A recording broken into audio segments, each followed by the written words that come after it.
আজ পবিত্র ঈদুল আজহা, মুসলমানদের অন্যতম বড় ধর্মীয় উৎসবের দিন। যথাযথ ধর্মীয় মর্যাদা ও ভাবগাম্ভীর্যের মধ্য দিয়ে সারা দেশের মুসলিম সম্প্রদায়ের মানুষ ঈদুল আজহা উদযাপন করেন।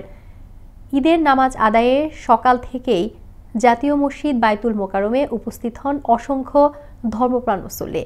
বিস্তারিত জানাচ্ছেন সহকর্মী শওকত সাগর, ক্যামেরায় ছিলেন খলিলুর রহমান। সোমবার সারা দেশে পালিত হয় ইসলাম ধর্মাবলম্বীদের দ্বিতীয় বৃহত্তম ধর্মীয় উৎসব পবিত্র ঈদুল আজহা। আল্লাহর সন্তুষ্টি অর্জনের আশায় এই দিনটিতে ফজরের নামাজের পর ঈদগাহে যেয়ে 2 রাকাত ঈদুল আজহার নামাজ আদায় করে সামর্থ্য অনুযায়ী পশু কোরবানি করেন ধর্মপ্রাণ মুসল্লিরা। পবিত্র ঈদুল আজহাকে সামনে রেখে সোমবার জাতীয় মসজিদ বাইতুল মোকাররমে অনুষ্ঠিত হয় 5টি ঈদের জামাত। ভোর থেকে ঈদের জামাতে অংশ নিতে দল বেঁধে বাইতুল মোকাররমে ছুটে আসেন নানান পেশার বিভিন্ন বয়সী মানুষ। ঈদের আনন্দ ভাগাভাগি করে নিতে পরিবারের সাথে মসজিদে আসে ছোট বাচ্চা থেকে শুরু করে কিশোর ও তরুণরাও। আজকের দিনটা হচ্ছে মুসলিম উম্মার জন্য, পুরা বিশ্বের সমস্ত মুসলমানের জন্য ত্যাগ এবং কোরবানির মহিমায় উদ্ভাসিত হওয়ার দিন।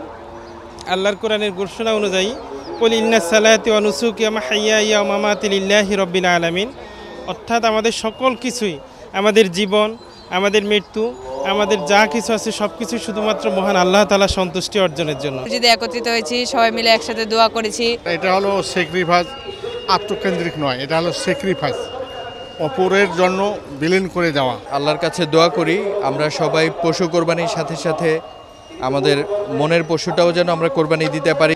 আমাদের কোরবানি কবুল হয় এবং আমাদের গুনাহ খাতা মাফ হয়ে যায়। আল্লাহ যেন আমাদের কবুল করেন। বাবার সাথে নামাজ পড়তে আসছি। সমস্ত মুসলিম বিশ্বের মানুষদের সাথে মিলেমিশে যেন আমরা থাকতে পারি, সবার মধ্যে যেন শান্তি সহজে বসে থাকে, এটা আমার প্রার্থনা থাকবে আল্লাহর কাছে। জাতীয় মসজিদ বাইতুল মোকাররমে ঈদুল আজহার প্রথম জামাত অনুষ্ঠিত হয় সকাল 7টায়। প্রথম জামাতে ইমামতি করেন বাইতুল মোকাররম জাতীয় মসজিদের পেশ ইমাম হাফিজ মাওলানা এহসানুল হক। মুকাব্বির ছিলেন জাতীয় মসজিদের মুয়াজ্জিন অবসরপ্রাপ্ত হাফিজ কারি মোহাম্মদ আতাউর রহমান। সকাল 8টায় অনুষ্ঠিত হয় দ্বিতীয় জামাত। এতে ইমামতি করেন বাইতুল মোকাররমের পেশ ইমাম হাফিজ মাওলানা মহিউদ্দিন কাশেম। মুকাব্বির ছিলেন এই মসজিদের খাদেম আব্দুল হাদি। এরপর সকাল 9টায় তৃতীয় জামাতে ইমামতি করেন ইসলামিক ফাউন্ডেশনের মুফাসসির ডক্টর মাওলানা আবু সালেহ পাটোয়ারি। এতে মুকাব্বির ছিলেন জাতীয় মসজিদের খাদেম মোহাম্মদ জসিমউদ্দিন।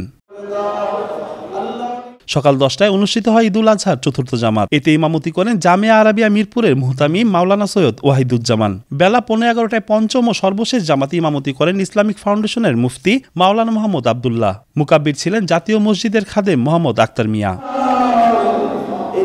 আইন শৃঙ্খলা রক্ষাকারী বাহিনীর কড়া নিরাপত্তায় জাতীয় মসজিদ বাইতুল মোকাররমে অনুষ্ঠিত হয় ঈদের সবগুলো জামাত। নামাজ শেষে সমগ্র মুসলিম উম্মাহ সহ দেশ ও জাতির শান্তি, সমৃদ্ধি ও কল্যাণ কামনায় মোনাজাত করা হয়। ত্যাগের মহিমা নিয়ে এলো পবিত্র ঈদুল আজহা। মুসলমানদের এই ধর্মীয় উৎসবের আনুষ্ঠানিকতায় রয়েছে ঈদের নামাজ ও পশু কোরবানি। আর এই পশু কোরবানির মাধ্যমেই হবে আত্মশুদ্ধি, এমনটাই প্রত্যাশা সকলের। শওকত সাগর, আনন্দ টিভি, ঢাকা।